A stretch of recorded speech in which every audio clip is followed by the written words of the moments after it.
All right, let's jump right in. For decades, the global economy basically ran on one simple rule: make things cheaper, faster, and more efficiently. But that world is over. We're stepping into a totally new era, something we can call the new war economy. And in this world, the rules of finance and industry are being completely rewritten, not by the lowest cost, but by the highest security. And this quote right here, it absolutely nails it. Geopolitics isn't some sideshow for the economy anymore. It is the main event. You know, events like the invasion of Ukraine weren't just a ripple in the system. No, they were a seismic shock that slammed the door shut on the era of hyper-globalization that many of us grew up in. So, here's the game plan for this explainer. We're going to break down what this all means. We'll kick things off with the new economic reality. Then, we'll dive into the three huge pillars driving it: the modern arms race, the great unwinding of the global factory, and how energy has become a weapon. And finally, we'll tie it all together and look at the investor's new playbook. Okay, first up, let's talk about the foundational shift. For years and years, the mantra for businesses everywhere was just in time. Get parts and products exactly when you need them, keep inventories lean, maximum efficiency. Well, that's being replaced by a much more cautious philosophy: just in case. So what exactly is this new war economy? Well, it's a deep structural change. It means that governments and even big corporations are no longer making decisions based only on what's most profitable. The big question now is what's most secure, what's most resilient. National security has officially become the #1 driver of economic policy. So, what does this new world actually look like on the ground? Well, let's start with the first and most obvious pillar: the modern arms race. And I've got to tell you, this is about way more than just tanks and bullets.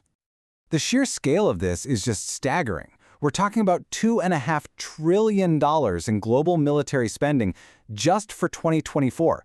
This isn't just a little bump.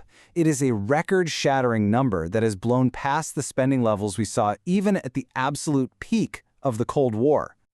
And this chart really puts it all into perspective, doesn't it? You can see the average spending during the height of the Cold War. Then you see that dip afterwards, the so-called peace dividend. But then just look at 2024. We are in completely uncharted territory here. This isn't a blip, it's a whole new era of sustained high defense investment. And all that money isn't just buying old-school hardware. The modern battlefield is digital. Massive investments are pouring into things like cybersecurity to defend critical infrastructure, fleets of autonomous drones that are literally changing the face of combat, electronic warfare, AI for sifting through intelligence, and of course, hack-proof communications. This is where the real arms race is being fought now. Now, this security-first thinking is also completely rewriting the global factory as we know it, which brings us to our second pillar, what I call the great unwinding of the incredibly complex supply chains that we've spent the last 30 years building. There are two key terms you're going to hear a lot: reshoring and friendshoring. It's pretty simple, actually. Reshoring is just bringing manufacturing back home. Friendshoring is moving it to friendly, allied nations you trust. Think moving a factory from a geopolitical rival to somewhere like Mexico or Eastern Europe to be closer to your home markets. Both of these are a direct result of the painful lessons we learned during the pandemic and from recent sanctions. And the logic behind this is incredibly simple. First, the world woke up and realized that depending on a single, faraway country for essential goods, like medicine or computer chips, is a massive risk. Second, nations decided that strategic autonomy, being in control of your own destiny, is way more important than getting the absolute lowest price. And third, governments started putting their money where their mouth is, creating huge incentives to make this shift happen. And this isn't just talk, we are seeing massive government action. In the US, you've got the CHIPS Act, which is funneling billions into building up domestic semiconductor production. Then there's the Inflation Reduction Act, which is a huge push for building green energy tech right here at home. And you're seeing the exact same thing in Europe with things like the Green Deal Industrial Plan. It's all designed to rewire global manufacturing. All right, time for our third pillar: energy. In this new world, energy is no longer just a simple commodity you buy and sell on the open market.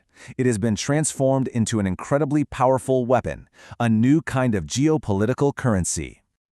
So that brings up a really critical question, right?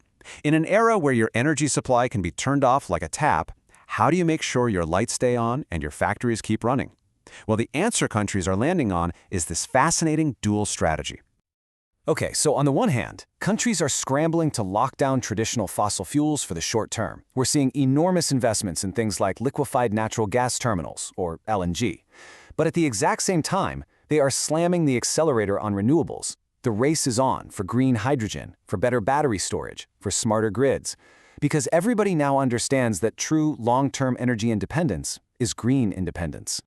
So we've seen how this new war economy is reshaping defense, industry, and energy. Now let's pull it all together. What does this actually mean for how we think strategically? What's the new playbook for this completely new reality? This comparison just lays it all out so clearly. The old rules, all about cost, efficiency, and interconnectedness, which, by the way, gave us decades of low, stable inflation. But the new rules are all about security and resilience.